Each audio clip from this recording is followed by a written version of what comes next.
Hello and welcome to episode 22 of the Large Format Photography Podcast. My name is Simon Forster and I'm joined by Andrew Bartram and Bill Schwab, way out on the northern tip of Michegan. Hello, Andrew. Hello, Simon. And hello, Bill. Hello, Simon. Good to have you here. Good to be. Yeah, absolutely. And first of all, I just want to say thank you to Max Grew from Intrepid, who was our guest 2 weeks ago. Really enjoyed having you on the show, Max, and looking forward to seeing you in a matter of weeks, actually, because they'll be at the photography show in March, all part of the Analogue Spotlight, which is going to be a pretty good event that's going to be happening over the 4 days of the photography show in Birmingham in the UK. So looking forward to that one. But we're sort of time poor today, so let's crack on and quickly catch up with Andrew to find out what you've been up to, Andrew. Time poor, but content rich, I think. So I'll keep my bit to the minimum.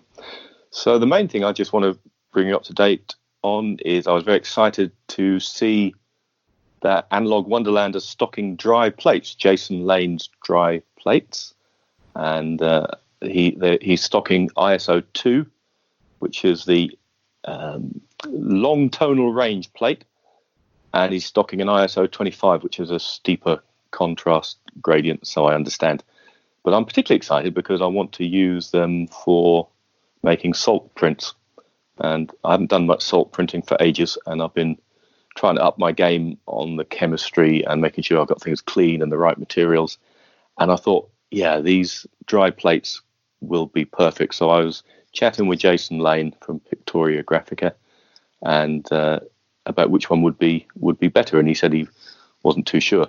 But then I thought, I read the information about both sets of plates that you can get, and I think the low ISO, the ISO 2, would be well suited because it's got a very long tonal range, and I can get good highlights, good shadows, and I can, as I'm developing it by inspection because it's orthochromatic, I can produce a denser negative because salt printing likes a denser negative with a good tonal range.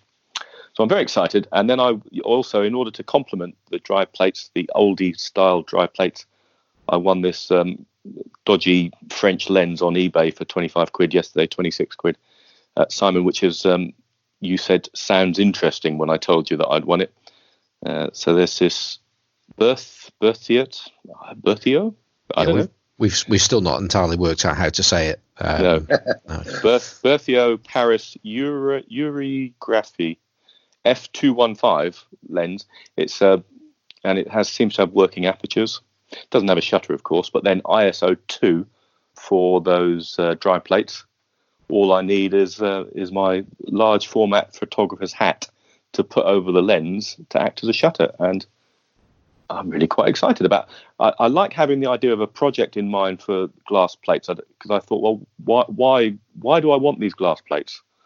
You know, and I backed the Kickstarter, the Chroma Graphica dry plate holders, and I think they're going to be delivered in March or April, so just perfect for start shooting out in my in the fens where I live, dry plate pictures for salt printing. I feel slightly hesitant in asking this, but I think I'm going to have to. Could you tell us a bit about salt printing? Yeah. Do you do any salt printing, Bill? Because you're a man of I do. I haven't done any for a little while, but I've just been gearing up. I just got Christina's book, and I'm gearing up to do it again. I've been playing around with a lot of things. Is that the one I've got? Is that the salt print manual? Is that the one? Yeah. Is it Christina Z. Anderson? Is she? Is it one of the I'm just having to lean over. Oh no, this is a different one. This is L.E. Young. I've got the salt print manual. There's a few of them. No, I don't know about that one. Christina Anderson is a great photographer up in Montana. She's kind of the go-to people for a lot of the alt process people over here. She's a relentless tester, and she writes the book on a lot of these things, and then it expands out from there. Right, I'll check her out as well. Certainly, the book I can recommend because it's the one I've read is the salt print manual by L.E. Young, and she also does a lot of testing and experimentation. But So in very basic summary, Simon, and you take some paper, let's just say watercolor paper, but you can dive into that and get all sorts of different watercolor paper. I use something about 300 grams, 350 grams. And you have to coat it with probably something like a 2% solution of salt, water. Pure. Literally sodium chloride. Yeah, it has to be pure, though. Don't use table salt because that has other additives in it. So you either use non-iodized or kosher salt. Yeah. Yeah. So you've got two options. You can either, I source some rock salt, which claims to have non-additives in, or you can go to Wet Plate Supplies down the road from me and buy laboratory grade sodium chloride, which is probably your best bet, to be honest. Yeah. For about £5 for a couple of hundred grams. You have a store for Wet Plate Supplies? Yeah. It's 5 miles from where I live, Bill. You look them up on the internet. It's a guy called Kevin, and he runs a company called Wet Plate Supplies. And you can buy, and it's in a lock-up garage, like a small building. You wouldn't know it's there. You knock on his door, and he opens it, blinks because it's all kind of dark and gloomy in there, and he's surrounded by old wooden cameras, plate holders, bottles, chemicals, and it's this online business that just happens to be 5 miles down the road. So when I place an order with him, he leaves it on my doorstep like the milkman. Wow, that's a dream. In my years of starting Wet Plate, just sourcing this stuff was half the battle. To have somebody 5 miles away, that's incredible. Yeah, so I buy my silver nitrate from him. So you need to get yourself some, and it's the best prices. You can go to Silverprint, which is a UK store, and I don't know which source they use, but you pay twice as much as you pay for Kevin down the road from me. Yeah. So you've got to get your paper coated, and you can float your paper. Ellie Young suggests you don't float your paper, but you brush it on with the salt solution. But let's just say you have to salt your paper first, let it dry, and then that'll stay. You can put that paper aside and just put it in a box marked up salted paper. When you're ready to make your salt print, and this is important because you don't want to hang about, really, according to Ellie Young, you get probably, Bill, I'm very conscious with Bill hovering in the background, 12% silver nitrate solution you make up.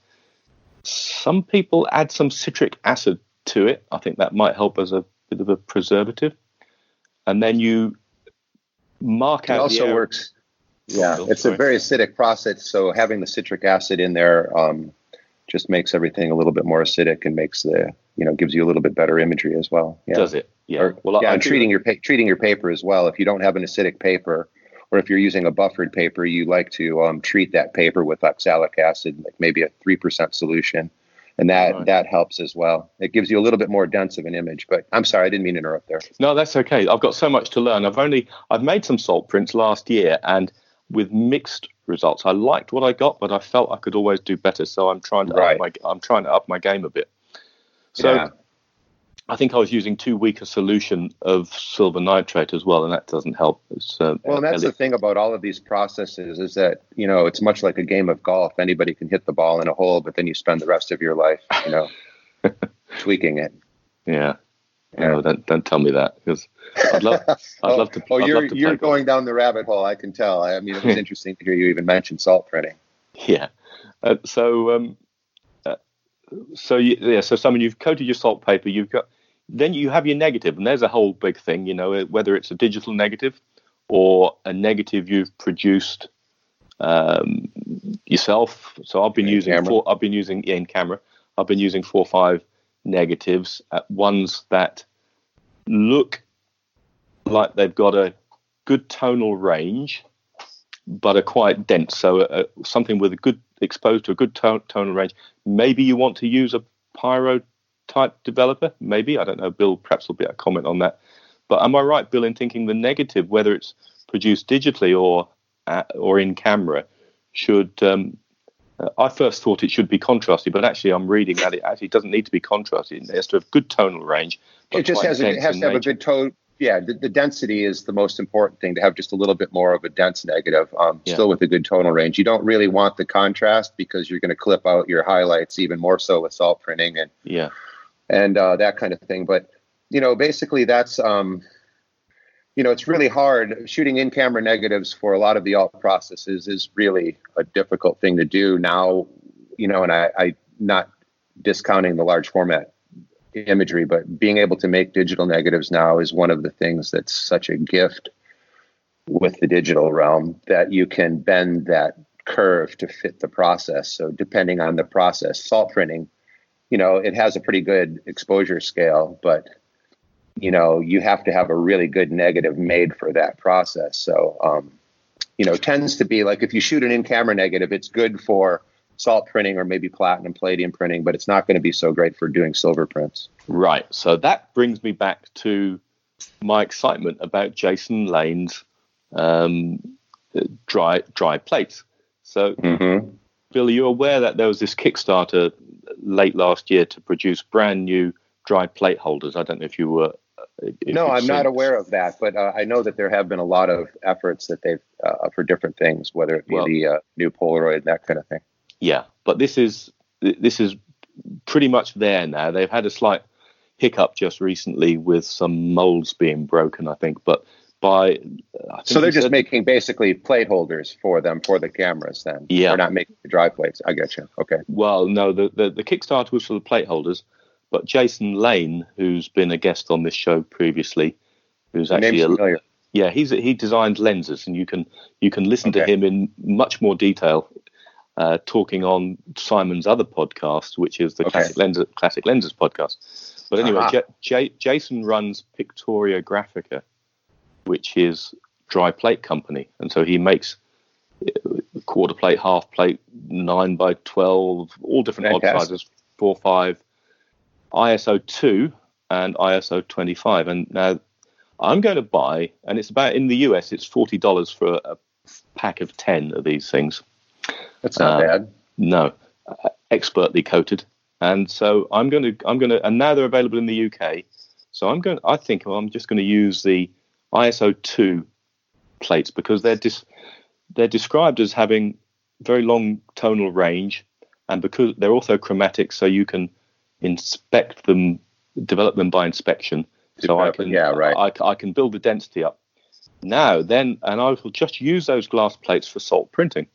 So I won't use them for anything else. I'm just going to use them for salt printing. That's my plan. Just for that. So I can. And I know I can make digital negatives. Well, I can't, but I could do if I wanted to. No, and I just love the idea of shooting with this dodgy old lens I bought. This wet plate, dry plate, old styley technology, and then salt printing it in a very basic way. And that's got me very excited. And that's the beauty of it too. I mean, it's a more difficult way, but it's a little bit more real, if you'll pardon the expression, I think. I mean, the digital negatives I like to do because I have to produce nice prints and do that kind of thing. But I would prefer to produce in cameras. I know several people now that have gone back to that, even that have been real proponents of digital negative making, that have gone back to in camera negatives, and a little bit more of a challenge. I'm just thinking we slightly going. What I'm going to say is a little bit off piste. Well, you did ask. Yes. Simon, you asked. I know, but I'm thinking to myself, this whole subject about digital negatives, I think is something I think we need to jump into. And seeing we're actually on the subject of it, do you mind if we ask Bill a little bit more about digital negatives and the various uses and how he produces them and things like that? Because I think we've spent a few minutes talking about them already, so I think we should have a wider chat about them. I'm sorry, I didn't mean to hijack things. No, not at all. I mean, at the end of the day, that's why you're here, Bill. We want to talk. We want to know more about these things, and there are so many other things to the point where if we don't get to hear what I've been up for the last 2 weeks, that's absolutely fine by me, and probably our listeners too. So let's jump into digital negatives in a little bit more detail, if you will. Sure, I'm game. So what's the digital negative, Bill? Well, what a digital negative is it's and it's an inkjet produced, or not necessarily always inkjet produced, sometimes on a typesetter, but less, or say like on a Lambda printer, but less so these days because there's less availability of those machines. And everybody has a digital inkjet printer. So this is basically a way of taking your imagery, creating a digital negative that is, I say, bent. The curve is bent toward the process that you're doing. So I can make a quote unquote perfect negative for palladium printing, say. But that negative is. Bill, if I can just take you back a little bit further in the process. Certainly. We are talking about creating a digital negative from a large format or whatever format negative in the first place. So it has an analog start or not? Yes, it doesn't even have to be an analog start. It can start off on your iPhone. And I teach people that now too, because so many more people are using those things. And it's an easy way to start showing them traditional processes, even though they don't have a view camera or they don't have a film camera of any kind. So basically all you need is an image of some sort, and then you digitize that image. So if it's a piece of film, you scan that piece of film at the highest resolution that you can. And then you produce from that scanned image, you produce on your screen, you say, for lack of a better term, you burn and dodge, and you perfect your image that way. And then you basically invert that image and you print out a digital negative to be able to be printed through a contact printing method. Has to be UV light process. So basically what you're doing is, for these processes, you have to create a negative that is the final size of the image that you want to produce. So, I can take an 8x10 piece of film, scan an image, and I can make a 4x5 print of it, or a 4x5 digital negative to make a smaller print. Or I can make a 20x24, a larger print with that, as long as I have a real high resolution image to start with. And it doesn't matter whether it started off on film or it started off as a digital file. So basically, though, each process responds in different ways to certain light and the inks that are in the negative itself that you're creating. So you have to build a curve, exposure curve for that, so that what you see on your screen ends up coming out in the developer tray. So basically, you have to test out a 21-step step wedge, basically, and you want to be able to bend that curve so that it reproduces in the same way that you see it on your screen, or the way that you see it in your mind, or see it in your camera. So that's what it happens there. Is you've got the original file. It doesn't have to be like Andrew was speaking. It doesn't have to be shot on a piece of film perfectly for that image. I can take any image, and I can then afterward take and change that image so that it will be most opportune for that process that I'm working with. Am I making sense? You are, Bill. Yes. Can I ask you a question though? Because yes. What do you print it out onto? I print it out onto some sort of a substrate. Pictorico is a company that makes this. It's basically overhead projector film. And now what's happened is they've taken that film and they've created coatings much like they have on digital papers that will accept these inks.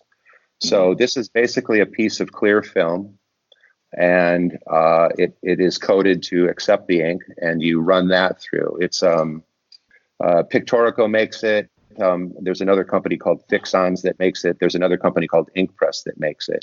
And it's basically like a clear piece of plastic film. It's like a film base without any kind of emulsion coating.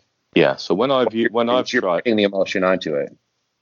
When I've tried it, I just stuck in some overhead projector film that I'd had lying around, and it doesn't work very well. It needs some kind of roughed up surface. It has to be right. It has to have a surface that's created for that. It's a coated surface that accepts the ink.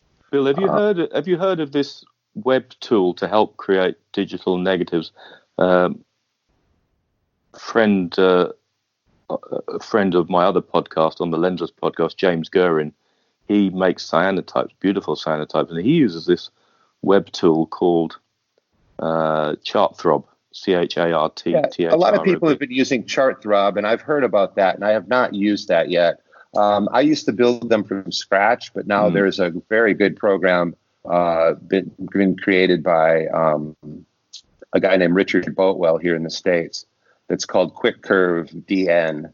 And what that does is it helps you build these curves that I'm talking about. It automates it a little bit more than before. You don't have to plot out each reading with a sensitometer, and you don't have to build a spreadsheet to be able to, have your input match your output, that kind of a thing. It used to be much more complicated. So I'm assuming that ChartThrob is a similar kind of a program.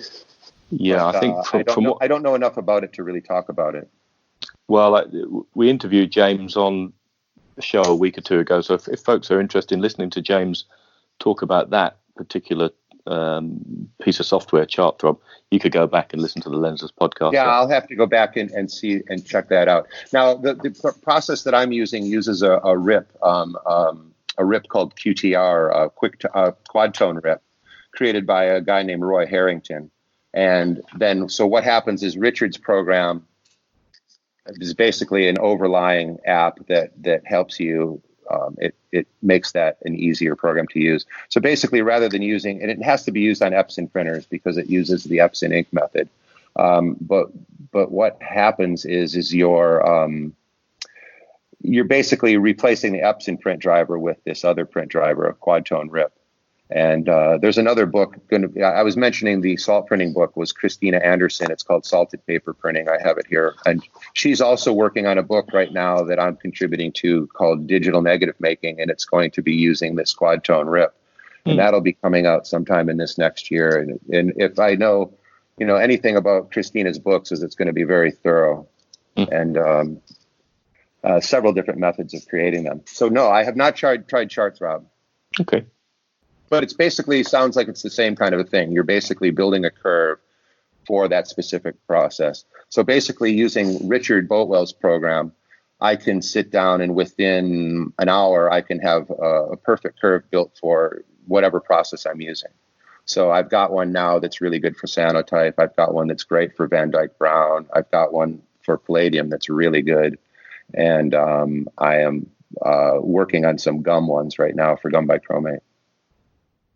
So that way I've got a certain curve in my machine, in my computer for any type of print that I'm working with. So basically I get my image that I've shot with my large format camera all the way down to my iPhone. I work it up on my screen to look exactly like I want it to work in the print. Then I invert that image and I print it out through my curve for that process. And then I can make as many prints as I want in that process using that formula. Yeah. So it's, it basically, back in the day when I would make palladium prints or platinum prints from in-camera negatives or, say I had a 120 negative that I wanted to make into something that was an 8x10 palladium print. Well, I would have to make a negative that size. And before digital negatives, I would have to go with orthofilm and I would have to do internegs and that kind of a thing. And each generation, you would lose a bit of detail. So basically, this is made, it's been revolutionary matching the 21st century with the 19th century. Well, I think it sounds like I'm regressing in the technique that I want to adopt. So I'm not going anywhere near the computer.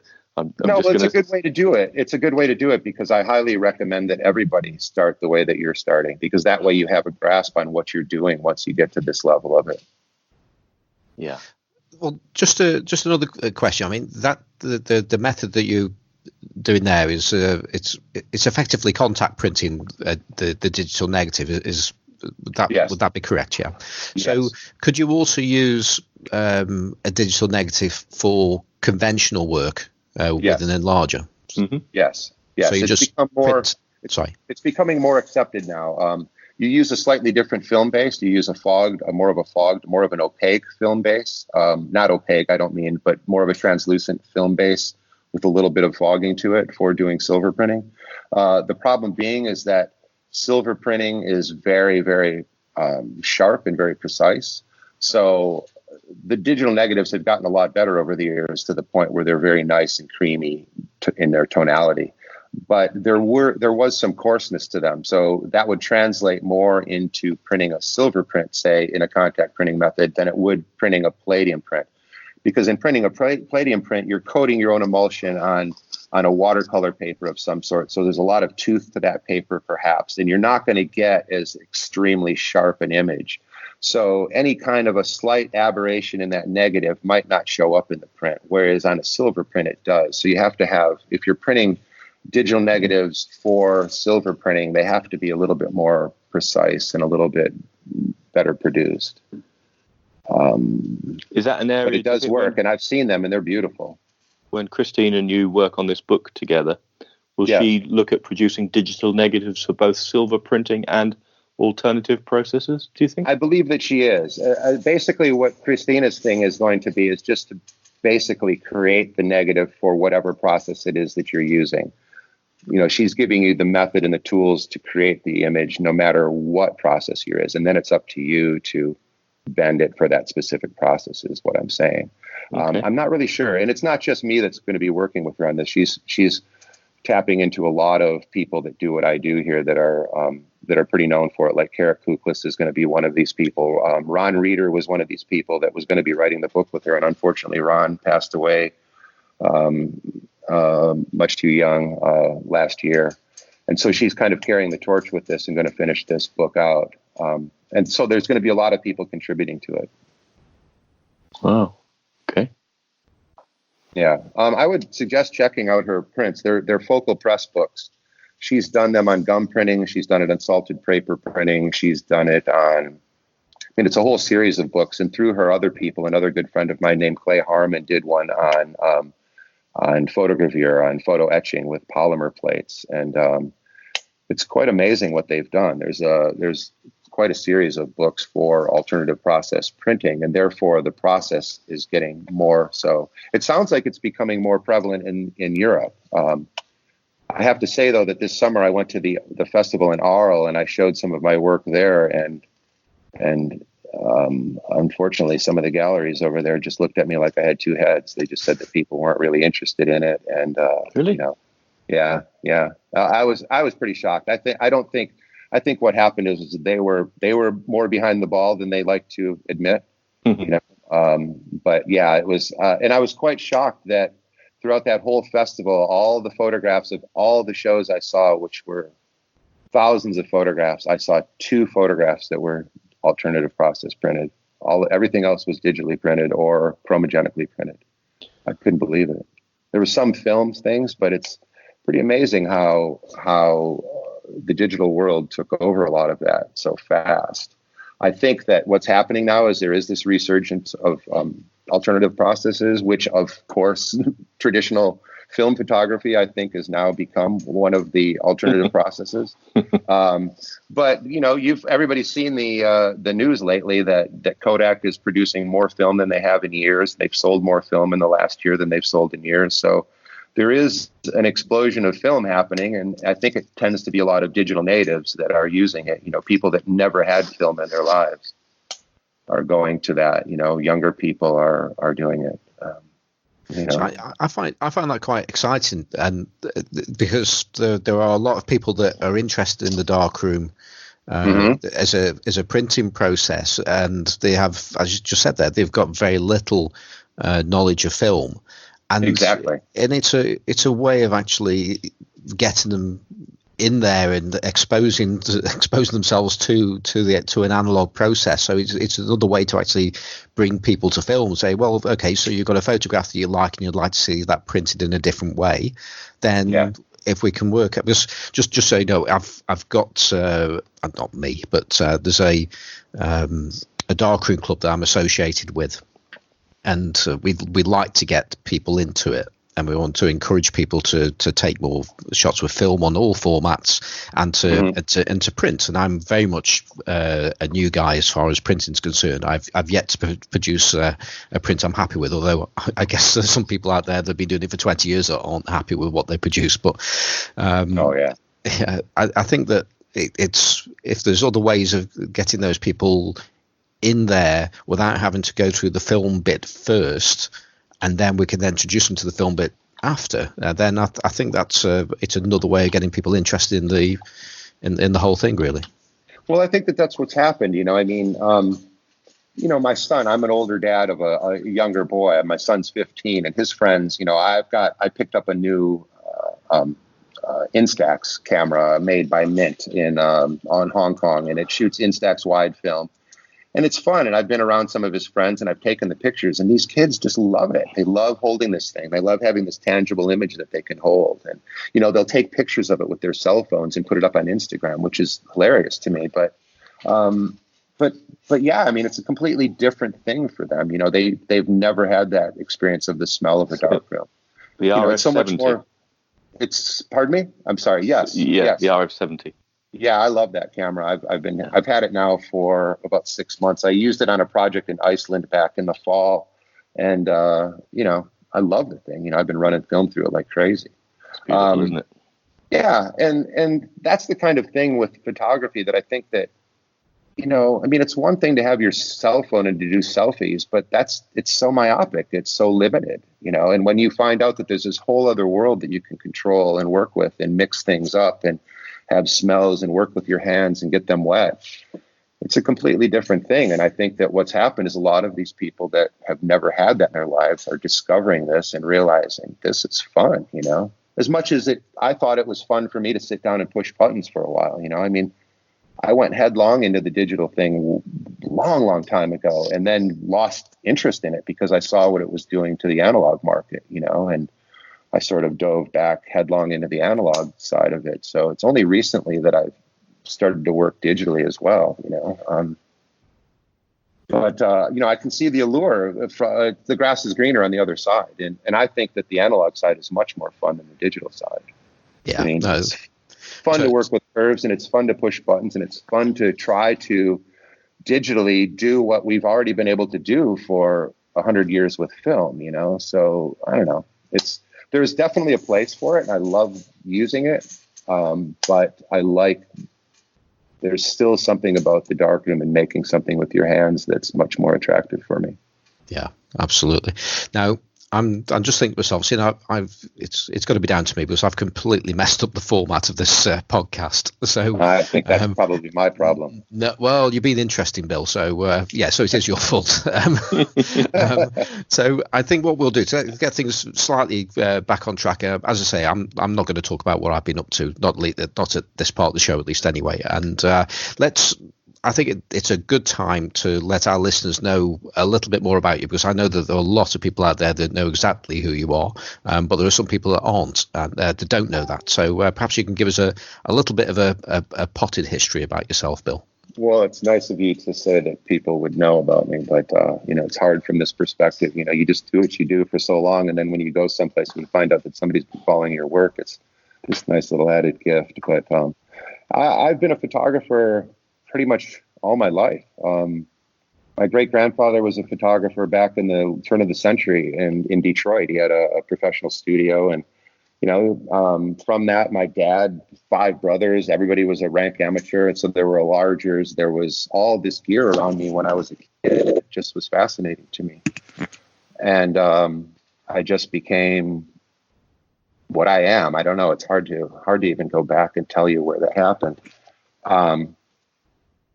But I've been, it's just been a long haul. I've done just about everything. I've worked in newspapers. I've worked in journalism. I've worked in editorial work. I've traveled all over the country doing annual reports for corporations, that kind of thing. But I'd say the last 15 or 20 years, I've just focused primarily on my own work and my own branding and my own experience and sharing that with other people.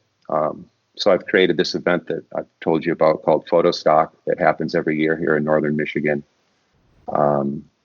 I run workshops. I have a publishing company called Northlight Press where I publish other photographers' work. I'm 13 books into that now. I run trips to Faroe Islands and Iceland. I've been doing that for about 15 years. Maybe twice a year I take groups of photographers and, now other artists. I've taken writers, sketch artists, that kind of thing. basically I do whatever I can to continue making a living with my camera or with photography. Okay, well, there were so many things there you've just touched upon. Right, it's hard. It's a hard thing to nail down. I don't want to take up all of your time. Yeah, well, I think the one that let's start off with Photostock. Okay. So that's a get together that's grown from small beginnings. Perhaps you can tell us a bit more about that. Yeah, well, Photostock started off on a website, a forum that maybe some of your listeners are familiar with. It was called APUG, APUG, Analog Photographers User Group. And I joined in on that back in 2002 when a lot of us were feeling like we were a dying breed. And people from all over the world collected on this website. And I live here now, but I had this property up here in northern Michigan, 10 acres of property. And I decided it would be fun to try to do some sort of a photography gathering. So on APUG back in 2006, I published an invite for people to come here, bring a tent, bring some prints, some beer, sit around a fire, talk about our work, that kind of thing. And I didn't know who would show up or what would happen. And I think about 14 or 15 people showed up. And it just became the beginning. There was one of the gentlemen there, his name's Dan Henderson. He had come and he said, wow, this is like Woodstock for photographers. And I thought, wow, there you go. There's the name. So that's what it became. And the next year we had 80 people. It just kept growing. And I finally had to put a kind of a cap on it and start. It was always a free event, but it took a lot out of me and it took a lot out of my property here. So I finally moved it to a little hotel about 12 miles away from here and started charging a fee and started paying presenters to come and talk with us at just a nominal fee, and started to invite, emerging photographers as well as well-known people to come. And lo and behold, they came, So we started off, one of the first bigger names we had was Shelby Lee Adams came and joined us. And then we've had over the years, Holly Roberts, Andrew Moore, Ted Orland, Alan Ross, Dan Burkholder. This year we have Larry Fink, and another very good and very well-known alternative process printer in this country, an educator by the name of Jill Enfield, who would be a great person to have on your show in the future, perhaps. And then I have lesser-known people or up-and-coming, like I say, emerging photographers. And we usually have 10 to 12 people over a 3-night period.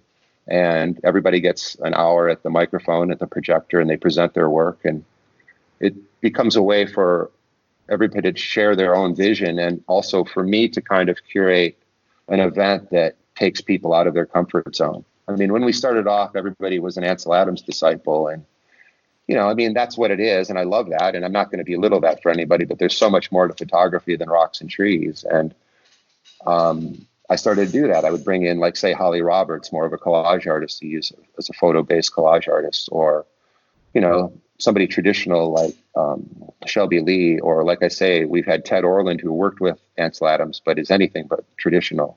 So anything that shakes up people's perception of what they do. And so it gives us a chance every year now to all get together. It gives you a chance to recharge your batteries, so to speak. It gives you other influences. It gives you a chance to talk to other people that do things that you might not have even thought of. And it's a great time. And it's just become, like I say, it's an annual deal now, and people look forward to it. I mean, they book their room as soon as they leave the one event. They book the room for the next year. This year, I'm stepping up the game, though. I'm moving it from the little hotel that we've used for the last 10 years, and it's going to a place called Boyne Highlands, which is a ski resort not far from me. I live in kind of a resort area in northern Michigan now, and in the summertime, it's a golf resort, and it's a pretty nice place. Professional meeting rooms, no longer the kind of off-the-cuff hippie fest that we used to have. It's getting a little more. It's getting a little more. A little bit more mainstream, but trying to keep that same feel. I like the idea of beer and round a campfire. I'm not sure I'm so keen on the corporate hotel idea, Bill, to be truthful. Yeah, it's what you've got to do. That was the problem, is that it just grew to the point where it just couldn't be that anymore. you can't limit something like that. You can't say, well, I will only want 20 people on my property. And, it just got to the point where there were people coming here and I didn't know who they were. And they would leave and I'd find cigarette butts off in the woods where I didn't know people had even gone. And it just became one of those things where it had to, it was either going to collapse under the weight of itself or it was going to have to grow. And every year I'm always at that point where I think, I don't know if I've got this in me another year, but a lot of people would miss it if it didn't happen. And so you need an apprentice, don't you? That's what you need. Yeah. Wouldn't that be nice? Yeah. This year I've expanded a little bit more. I have a few more people helping me out with it. It tends to be a little bit more of a one-man band kind of a thing, though, because it really is my own vision. And I live kind of remotely, so it's not like I have people at my fingertips to be able to help me out with this. So when is it this year, Bill, and where is it? Can folks still sign up? Is it too late? Oh, they can still sign up if they go to photostockfest.com, all one word. You can pre-register now, basically getting yourself on the newsletter list. Beginning in May is when we're going to start early discounted registration. There'll be a code for people to call the hotel to book their room so they can have a discount on their rooms. But basically, photostockfest.com, you'll see what we're up to there. And you can pre-register and get on the newsletter, like I say. It happens this year from June 11th to 14th. We used to do it just at the solstice because I figured what better day for a photography festival, but the longest day of the year. But because of the logistics of moving it to where we had to change the date. So we moved it up a week. It's, like I say, June 11th to 14th this year.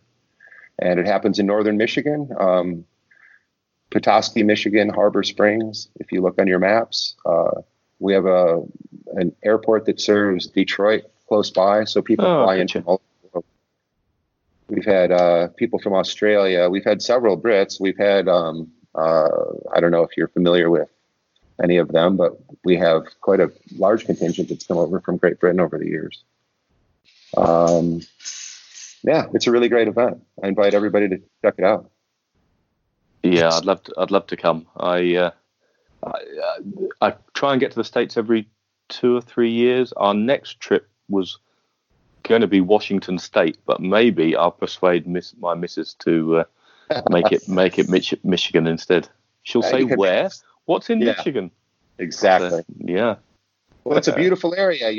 Look at your map. We're surrounded by the Great Lakes, which are like oceans. You can't see the other side of them. They're very big. And Lake Superior and Lake Michigan, Lake Superior. There, I don't know how far they are across, but it's like a sea. Lake Michigan is about from where I am here over to Wisconsin. It's about 90 miles. I live about 2 miles off the lake here in northern Michigan, but we're pretty much surrounded all the way around us up here by the big lake. So it changes our weather. Right now there's 2 feet of snow on the ground. I'm looking out my window at a lacy wonderland. Looks like Narnia. I'm just looking at a photograph, a group photo. I don't know which year it was taken, but there's a load of people in front of a log cabin of some description. Maybe about. That's the workshop, and that's where I'm sitting right now talking to you. That is my studio, which I built 2015. I ran 2 Kickstarters, and we built the building from those Kickstarters. Basically, it's where I live, and it tends to be my studio now full time. But it's pretty much the gathering place for the workshops for Photostock. I've had a lot of people in here teaching over the years. Been a lot of cool people in this room. Well, my thought is, there must be about 50 people in that photograph, I'm guessing. Right. Those were all people that helped build the building, and those are all people that come to the event pretty much every year. That's kind of the core people. Yeah, it just makes me wonder what's it like to have that number of photographers all in the same place at the same time. Is that a wonderful thing that everything goes really well, or do you get some? Because many photographers are quite opinionated in their views and things like that. So although a lot of that is online, is, and whereas in reality perhaps it's a bit different. No, it's truly wonderful. I tend to be kind of a social photographer. I know that a lot of people like to photograph on their own, but it's one of the reasons I created these trips that I do. I like to go with people. It's fun to have somebody to have breakfast with and talk about the work that you did that day. So no, it's a great time. And kind of the unspoken rule of Photostock is you check your ego at the door. Nobody, whether you're a household name in photography or you just picked up a camera, you're pretty much an equal when you're at Photostock. And it's pretty much surrounds the the beer, I would say, maybe. I don't know. It's just really nice because people bring their work, and it gives a lot of people their one outlet a year to show their work. So when we started off, people came and they would have a box of prints, loose prints.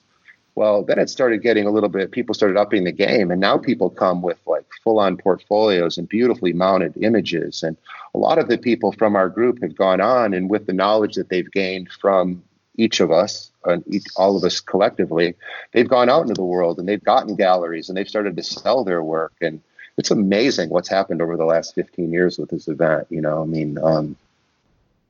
don't know. It's really,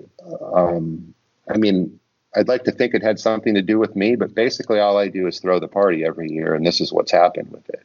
And there's something that happens every year when you bring a bunch of creative minds together and you let them drink beer and talk and share their work, and you'd be surprised the effect that it has over the next year. And then people come back the next year and they've started to add a new element to their work, or they've started to do this, or they've, somebody found out about salt printing and they've gone home and they've perfected it over the year. It's pretty amazing what happens. So I really like being able to create a scene where people find some fulfillment and they find some self-expression, and they find a way to, get it out once a year if that's the only thing they get to do. I mean, a lot of the people that come, that's their one big gig a year, and they work everything toward that one thing,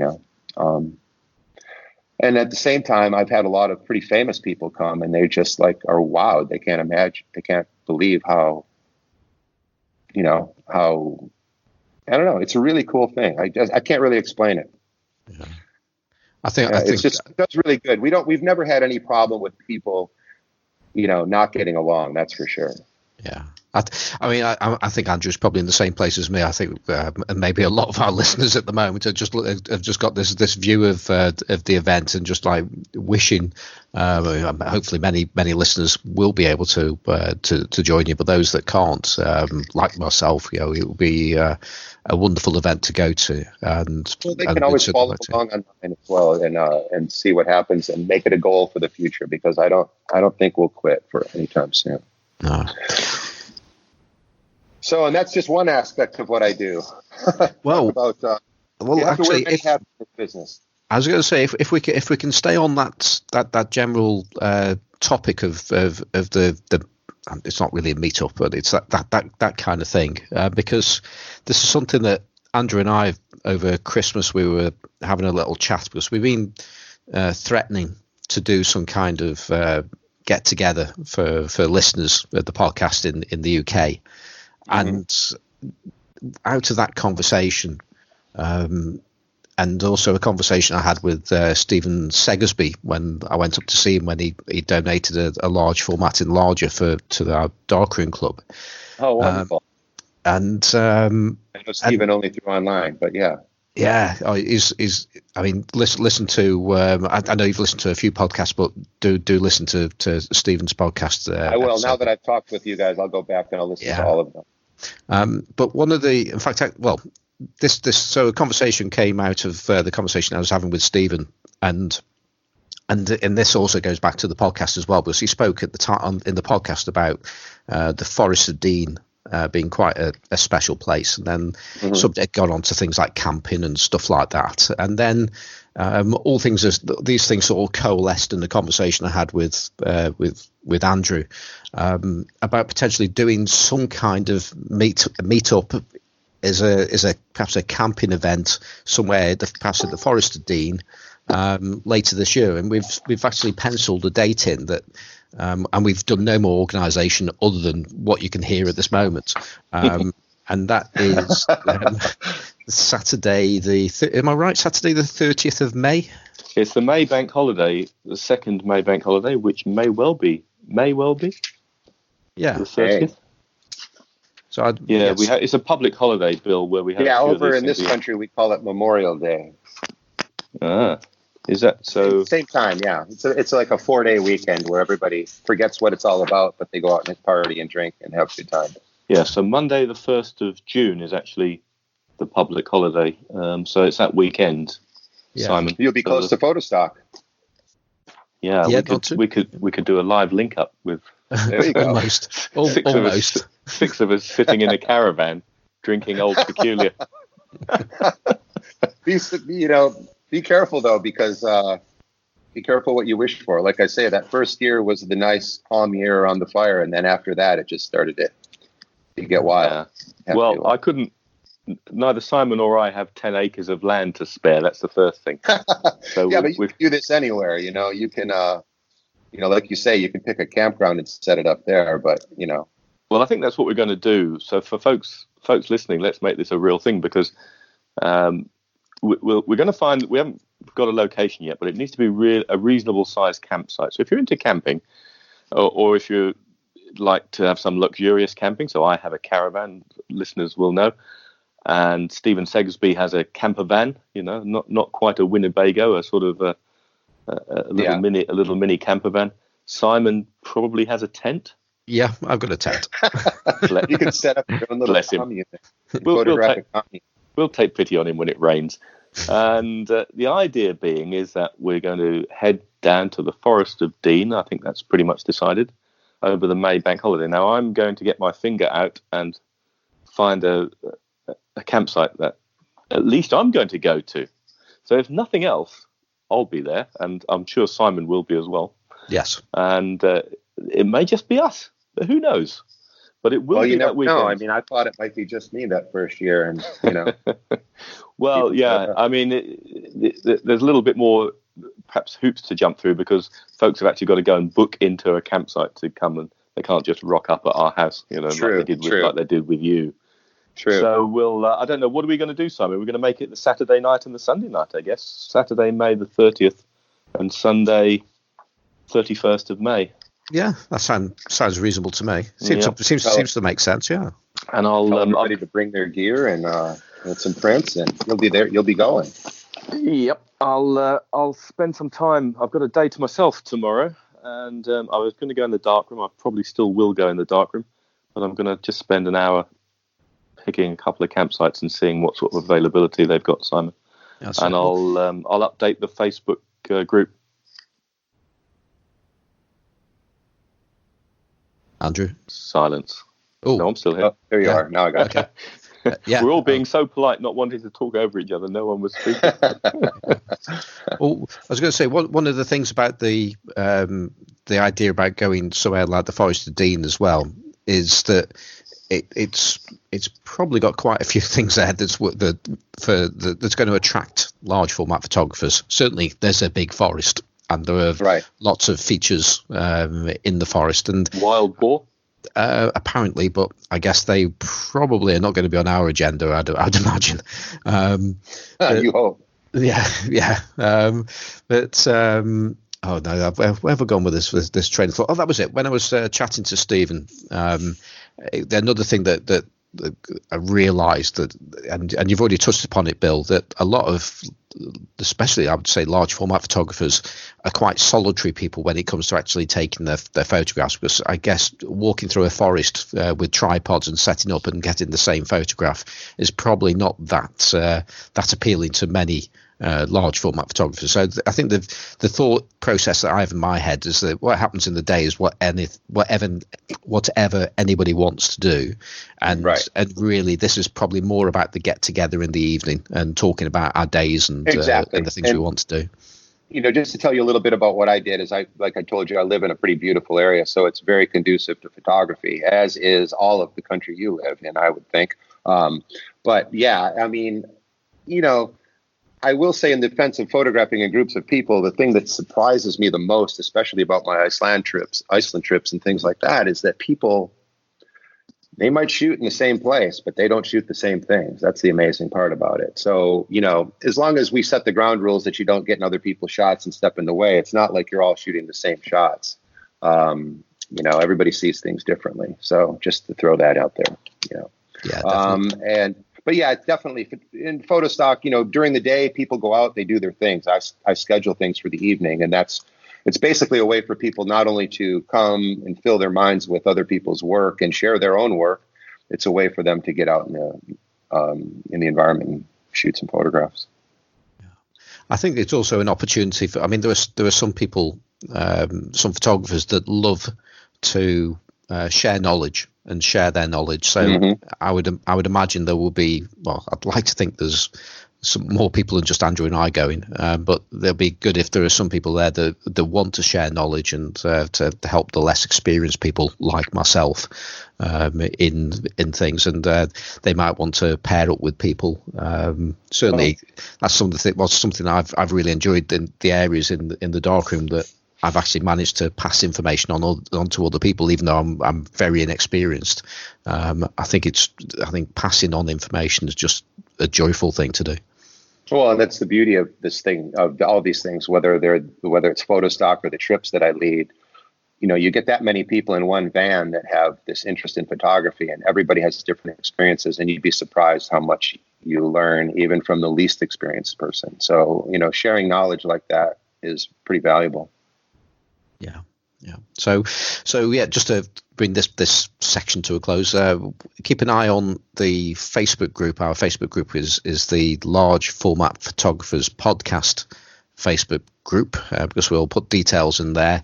And I guess we'll probably spread some information via our Twitter feeds, and we also now have a proper Instagram account at long last. There's not much on it at the moment. There's literally just the last photograph that was for the artwork for the last podcast. We're still trying to work out exactly what we're doing with this Instagram account, but we do have one, and it's not hard to find because it's Large Format Photography Podcast.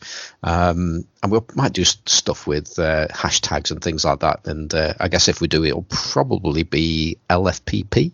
That sort of makes a bit of sense. So we'll try and get information out to somehow to those people that don't go onto Facebook, and we understand why you don't go onto Facebook. But to be fair, it's just the Facebook groups, and probably our group is a good enough reason just to join Facebook, just for that reason and nothing else. I think you would agree with that, Andrew. Go. Yeah. So while I've been talking, well, listen. Also, I'm sorry. No, you carry on. It's all right. Once you get this all together, let me know as well, because I don't know how much of our following crosses over, but I do know quite a few people over in your country that might want to know about something like this if they don't already know about you. So I could help spread that word as well. That'd be fantastic. And of course, if there's anybody that's going over to your event, ours is going to be 2 weeks before or thereabouts, so right. It can help acclimatize people to get in the frame of mind for your event. Yeah, that'd be great. Yes, and in the future, if you do this again, I mean, this is kind of short notice, but I'd love to come and do something like this. I think I mentioned through email with you that I've often been talked to by some of the people over in Britain that come to perhaps try to organize an event like I do in here at Photostock over there as well. We almost did it 1 year down in Cornwall, but it just fell through. Yeah. And but yeah, it'd be a great time. And like I say, I know a lot of people over there, which they probably follow you already. But it seems like you've got a pretty strong crew of people over there. Yeah. While you've been chatting, I just did a quick Google search, Simon, and this may not end up being the place we stay at, but there's a large campsite called Braceland's Campsite, Forest of Dean. 520 pitches, toilets and showers, hard standing, rally fields available. Oh, there you go. Pets welcome, open all year. It's got camping pods if you want to do some glamping. Right, so it's just near. You just turn off as you drive down through Monmouth.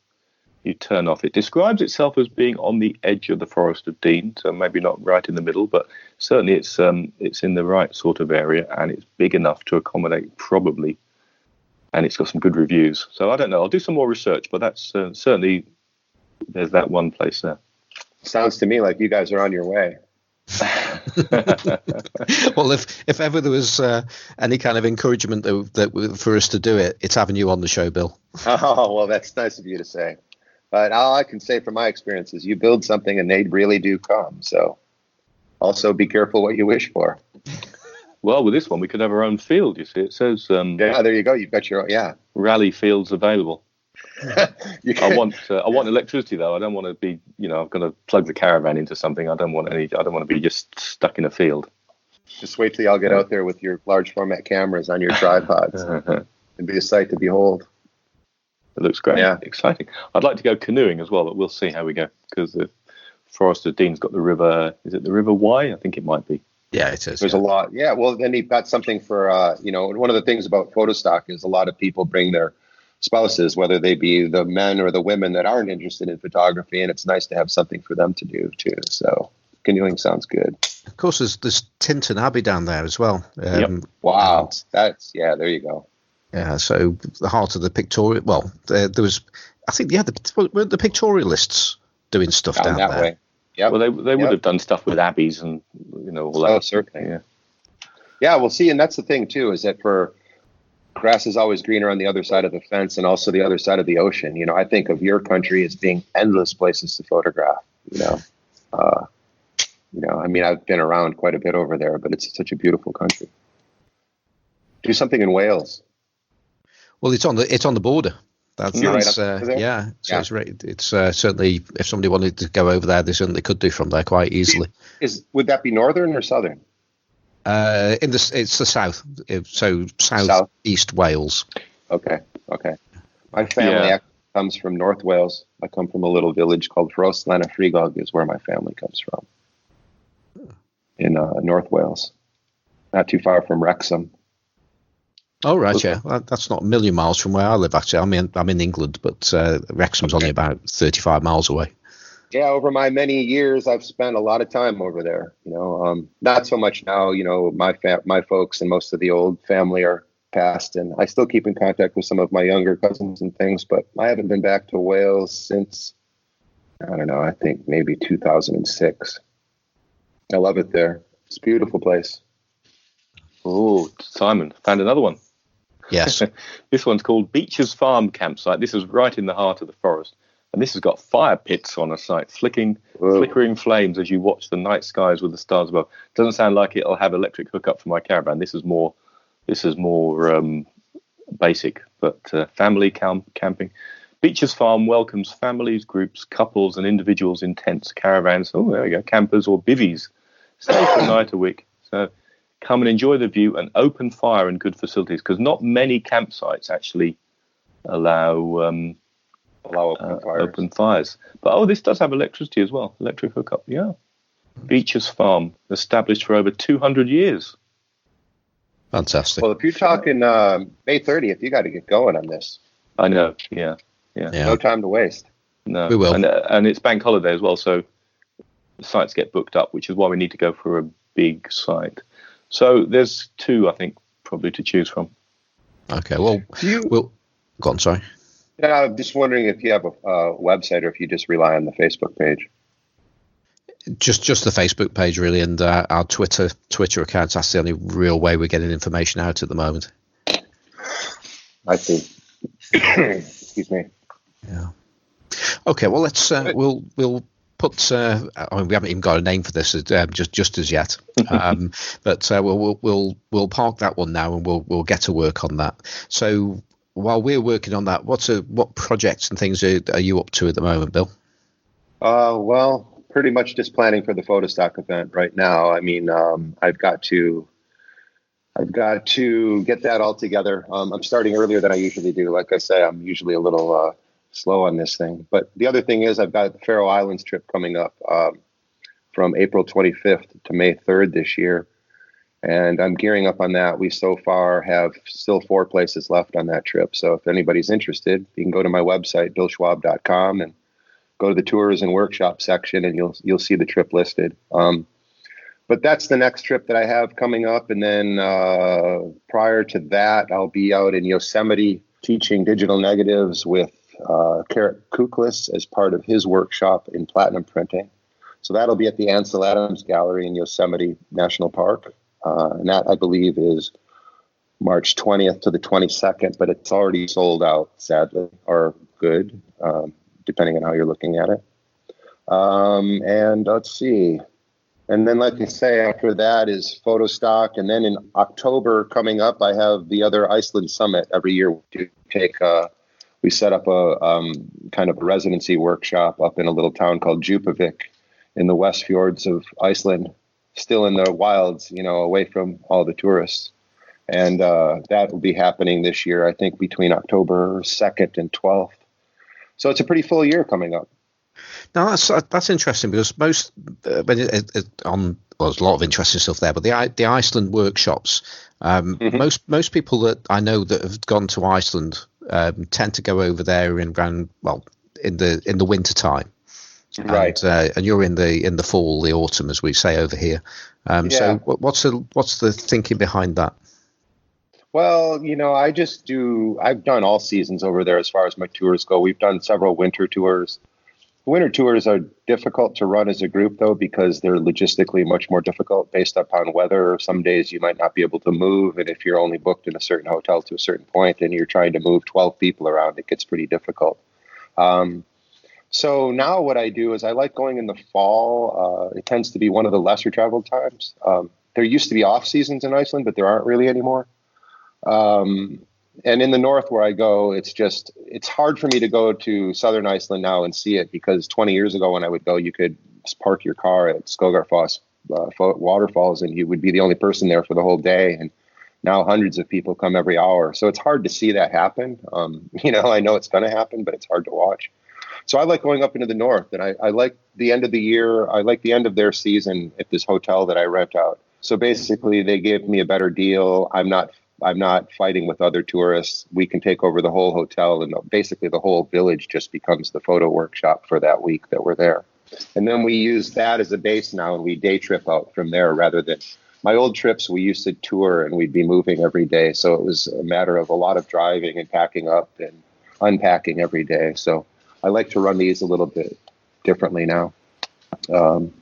So I just like to go because it's off season and we don't have to deal with a lot of tourists, and the weather is still pretty good at that time. And you are just getting up to the point where you might get a little bit of snow cover. So it tends to be a little bit more visually interesting as well. Well, weather's an interesting one as well. I mean, for Iceland at the time where you're doing that, and I assume when you do the Faroe Islands as well, because neither of those places are known for their wall-to-wall sunshine. Not that you always want wall-to-wall sunshine. No. I prefer places like that. You'll notice that none of my tours go anywhere south of the 45th parallel, really. I like inclement weather. There's nothing worse than taking a bunch of photographers someplace and having it be sunny all week. They start blaming you for it. Photographers are the only group you can take places, and the crummiest weather you can possibly get is still doable for them. You know what I mean? Well, that's an interesting subject in itself, because there are plenty of us, I assume all around the world, that will look outside and say that, it's a bit miserable today, the light's rubbish, and I'm not going to go out. And I've learned relatively recently that's a nonsense. That's little minds thinking there. You've got to get out in the worst weather, because that makes the photographs that people like to look at. You'll be really surprised. When I started photographing at night, many, many years ago, it was amazing the response people had, because they just hadn't looked at anything at night like that. So that's it. Is you go out in inclement weather and terrible weather, and you take these photographs, and it's maybe difficult and uncomfortable for you to make them, but the response to that is so much better than taking pictures on sunny days. We're not out to make calendars. I like the pictures you made. My attention suddenly spiked when you mentioned photography at nighttime, because I've been looking at a lot of night photographers' work recently, and I discovered one today, which I probably should have heard of him before. William Gedney, who I don't know if you've come across, an American photographer. I think I don't know when he died. He died a while ago, I think, but he was kind of discovered after he died. Right. And if you Google William Gedney houses at night, he shot between 1960 and 1973. So you've got these houses at nighttime, and I know you've done a similar thing. And also, right, and that was kind of a bit of an influence there too, is like more of photographing these houses as portraits rather than as But these are iconic because there's lots of old 60s and 70s cars parked in front of these houses, these night shops. Todd Hydo is another one. Todd's done a lot of nighttime work, shooting out of the windshield of his car, basically. Yeah.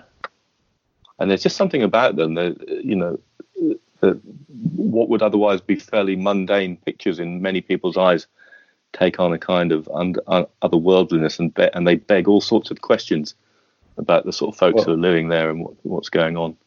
That's the challenge to us as photographers and photographic artists, is to see things differently than everybody does and to bring that to them. And that's what happens.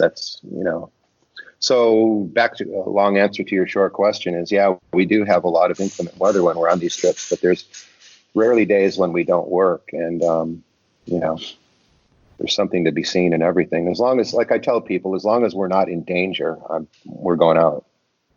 Yeah. So I'm just thinking about if there are any tips for people to go out in relatively poor light, if there's such a thing, and bad weather, because there are times where the overall scenic view is pretty uninspiring. So you've got bland skies and things like that. Are there things that you suggest that people look for?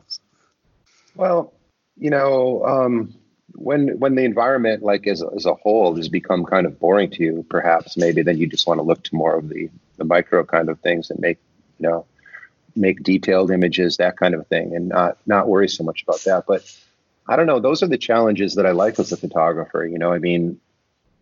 If you're just given a nice puffy blue sky every day that you can throw a red filter on and, make endless nice pictures, it's just kind of boring after a while, isn't it?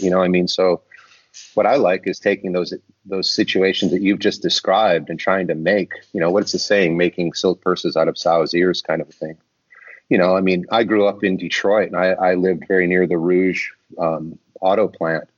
And as a young person growing up, it wasn't the most beautiful or inspiring kind of a place. But when I got a little older and I started wanting to photograph and go out and photograph, and I had this feeling that all art had to be made somewhere else, you know what I mean? But, now kind of my motto is that the measure of a good photographer is the photographs that he or she can make in their own backyard, So, you basically work with what you have, and that's your job is to make that interesting. You don't want to spend, $5,000 going to an exotic place and it rains for a week and you just stay in your hotel watching TV. You have to go out and make something with that rain, and that's your challenge, So all I can say as a tip is just to try to look at things completely differently than anybody does. Something that you think isn't visual is very visual. Just like you say, the most mundane things can be some of the most beautiful photographs. It just depends on how you look at them and how you put that frame around it. Well, sorry, go ahead. Well, as far as the exposures go in poor light like that, that's the beauty of film and electrons, is that it's collecting light all the time. So, I also used to tell people about night photography. Why do you photograph at night? And I would say the range of tones at night are infinite in comparison to the daylight. Daylight is very contrasty and very, harsh. But at night, everything is beautiful and creamy. And, once your eyes have adjusted, you see things that are just gorgeous at night, and there's no limitation to what you can photograph with your camera, because you've got a long exposure and you've got aperture control and you've got ISO controls, and sky's the limit basically. If you want to see proof of that, folks listening, go to Bill's website, billschwab.com, and go to his portfolio section, and right at the top there's Detroit, as Bill mentioned, and it's called Detroit Where We Used to Live. And these are the nighttime pictures that I was alluding to a little while ago, where Bill, you've just gone around your neighborhood, I guess, and you photograph buildings and streets and interesting. What I did with that project, they're beautiful. But sorry, go on. Well, thank you very much. I worked in Detroit a lot at night over the years. And Detroit, I don't know how much of your viewers know about Detroit, but Detroit was the first major city in the world to go bankrupt. And, Detroit once was a world-class city, and, it will be again, but it fell off the radar, and it became pretty horribly abandoned and in disrepair and dilapidated. And it was a photographer's dream for people that didn't know the context of Detroit. But for me, living in Detroit, it was hard for me to go out and shoot ruins. And we ended up calling it ruin porn in Detroit. And it was basically people coming from outside of the world, basically to photograph ruins, but having no context of the people that lived there or anything that happened. Yeah. So a lot of people were after me. They knew that I didn't feel great about that. I was not a big proponent of the ruin porn. As fun as it was for people to come and go break into abandoned buildings and take photographs, there's not much more to that than taking pictures of decay. And, it's a great thing for photographers to do. And a lot of them do it, but a lot of them do it. And there's not much of a context. So people were coming to me saying, why aren't you photographing your own city when everybody's coming from around the world? And, I took that to heart and I tried to look at a way to photograph the city. And there was one of those photographs that was taken of what was known as the Bob Lowe boat in Detroit. And it was a resort, an amusement park out in the Detroit River where you would get on this boat and you would take this hour boat ride out to the park. And the boat ride became part of the trip. And everybody of a certain age of Detroit and any area around us had been on that boat at one time.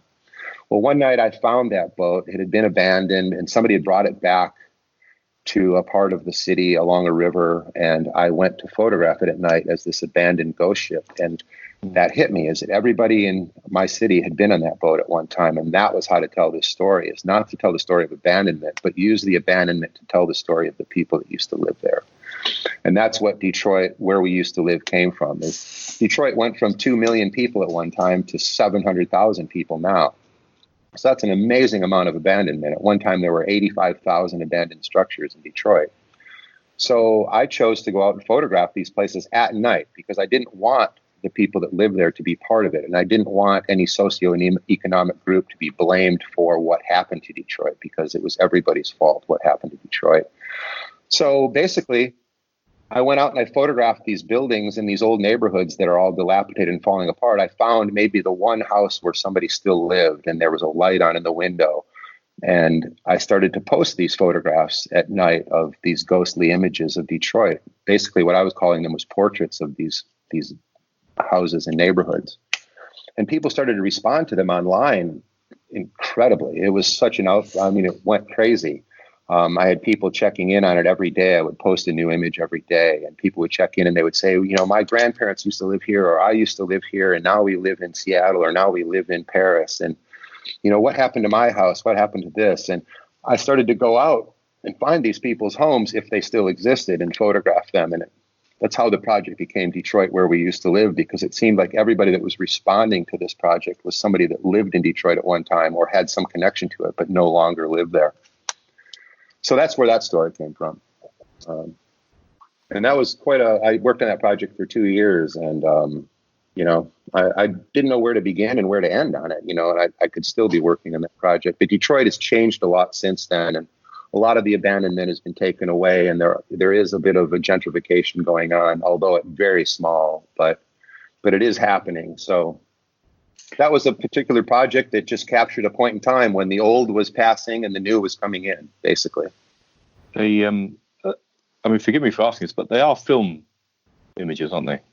No, they're not. That was my first solely digital project. Wow. And the way that I did that was the reason that I did it that way is I allowed myself all of the trappings of the digital world. So I allowed myself a little bit of manipulation with them. The idea behind the project was not to be a document. It was to be an allegory. It was to tell a story.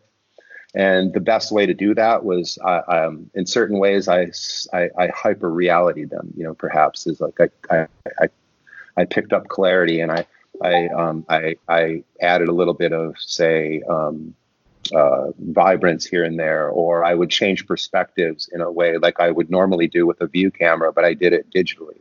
Mm-hmm. So that was my first fully digital project where I allowed it to be digital from beginning to end, except when I finally did the final show was in Toronto, and it was done at Toronto ImageWorks, and it was all done chromographically. It was all done on LightJet. So it was all printed out onto actual photographic paper and processed chemically. Because there still is, I still have a bit of a problem with inkjet printing. I like the idea of continuous tone image, not a simulated image made through dots. And I believe that the brain knows the difference.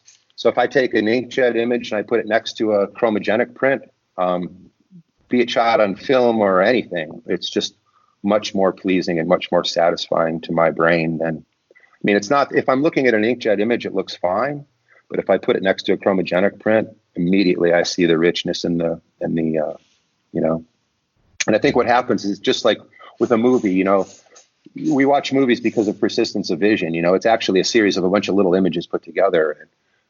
Yet you watch a movie and it's different than reality, right? You watch somebody really move in reality and it looks completely different than somebody moving on a film. So, and it's the same way I believe with inkjet images. It's like we're simulating a continuous tone through a series of millions of little dots. And your brain knows that difference, I think. And I think your brain knows the difference in music as well. Like you sit somebody down in front of a nice analog, beautiful stereo and you play music and it can make them cry. But an MP3 is never going to do that. You know, an MP3 is just kind of, unfortunately, a sad reproduction of an analog sound. You know, I mean, it's hard to, I don't want to make this a digital argument, but there is still an element of the analog that is more appealing to me. Well, you do both splendidly. That's all I can say. Thank you so much. Yeah. Thank you very much. Well, I think that's also for a good photographer. I mean, large format work is great. 35 millimeter work is great. I think that one of the most important things as a photographer is to keep your vision alive. And the way to keep your vision alive is not to get bored. So for me, you know, 1 month I might be using an X-Pan Hasselblad. The next month I might be shooting with my iPhone, or now with this new Instax camera that I've been using. Or it doesn't really matter as long as I'm creating imagery. It doesn't really matter to me what I use. Sounds like an excuse to go and buy more cameras to me, Bill. That's what it sounds exactly. like. Exactly. Get in those auctions. Yeah, we always need more cameras and lenses. There's that's exactly. Right. I think well, looking at the clock, we've pretty much hit the target that we needed to, and I think that's a good place to start to wind things down. I really enjoyed it. Thank you so much. It's been great having you on, and I just want to run through a couple of things, and then we'll do some shout outs and talk about how people can follow people and stuff. So first thing I just want to say is thank you to those people that have donated to us on Ko-fi. That's ko-fi.com, and we have a page on there which is the Classic Lenses podcast. No, it isn't. No, we don't. Well, we do. Well, I do. It's large format photography podcast. Oh dear. Well, anyway, so we have a large format photography podcast page on there, and since we've last been on 2 weeks ago, 3 people have donated to us, and I want to say thank you to those 3 people. The first one in the chronological order was Jeremy North, and Jeremy says, you two are my Zen masters of large format. Well, at least one of you is. Wow. I think we know Thanks, which one. Jeremy. Yes. Yes. Yeah. Then Dan Tree has donated to us. Didn't leave a message, but thank you, Dan. Appreciate that. And Greg Obst, previous guest on the show. He has donated to us, and he says, "Keep up the good work, guys, and thanks for interesting, insightful guests." And there's got a hashtag on there of believe in X-ray film.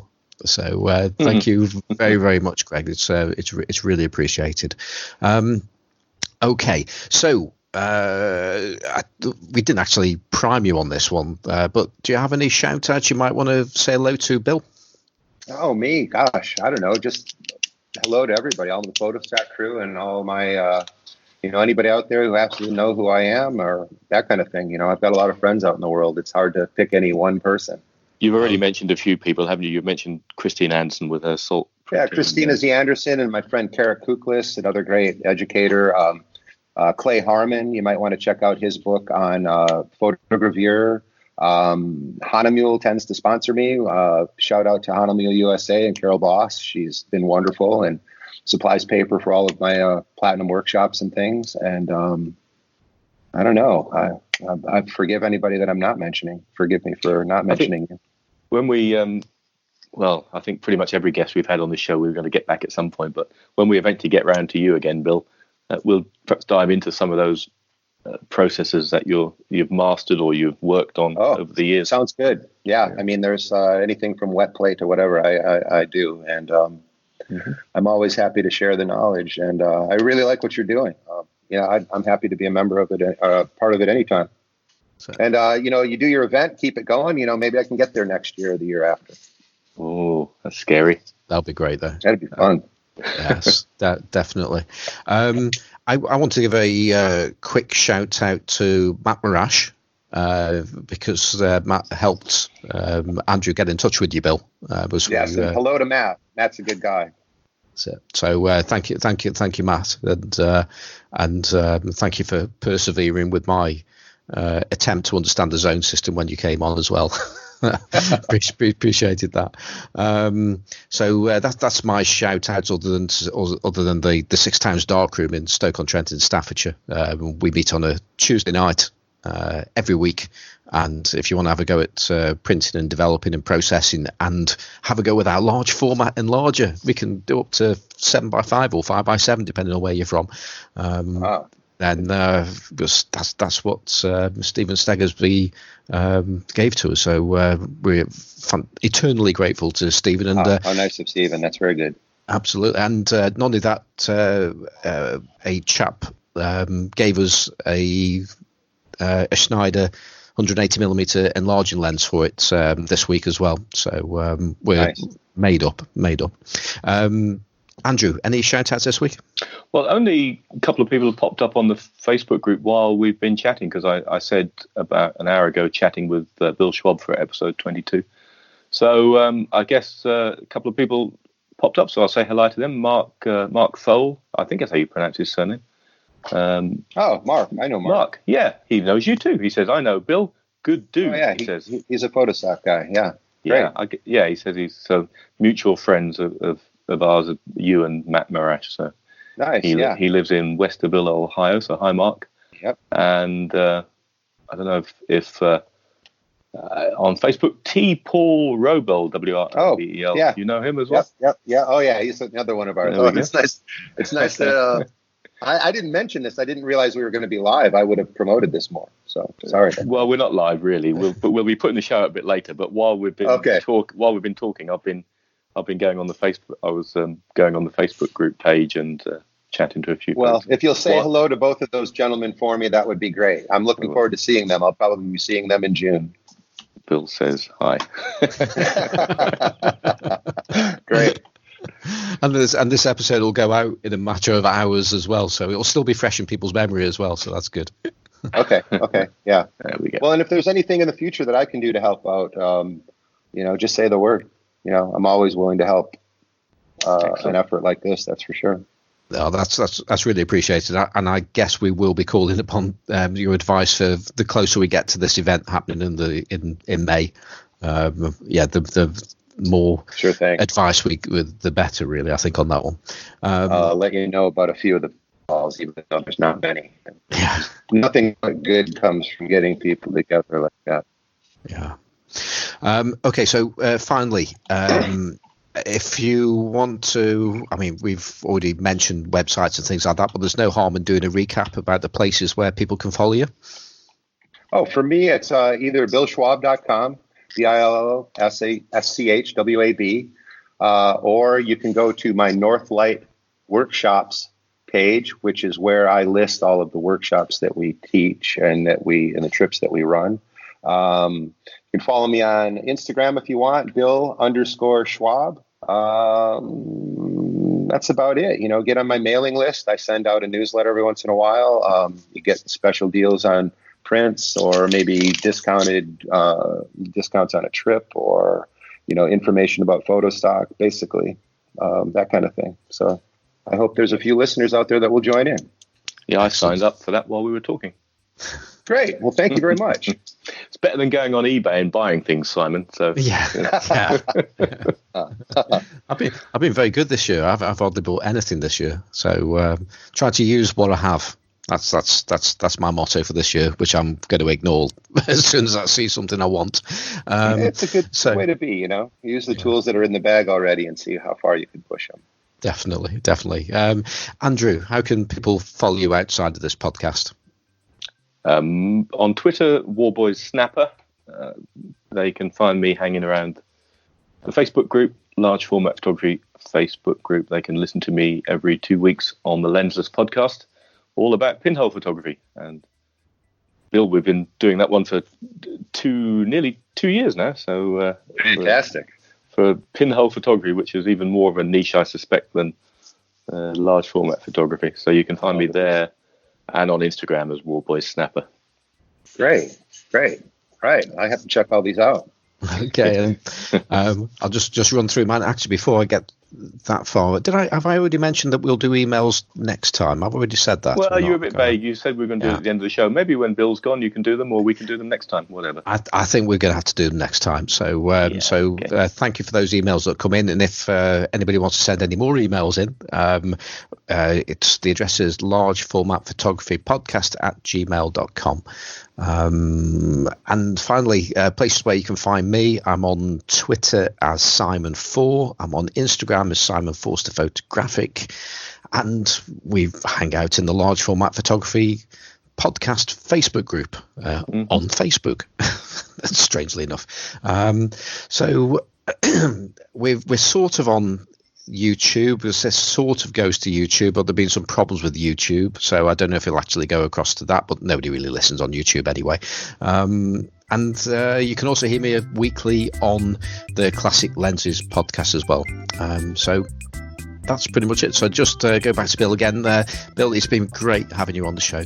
It's been great. It's been great being here. I really appreciate it, and thanks for reaching out. And just one last thing was photostockfest.com. Come on over and join in. That'd be great. Excellent. So that's it. I just want to say thank you to Kevin MacLeod, who provides our theme music called Two Finger Johnny, and you can find out more about that on www.incompetech.com. So that's it for this fortnight. We'll be back in 2 weeks, so goodbye. Thank you very much. Bye-bye. Take care. Bye.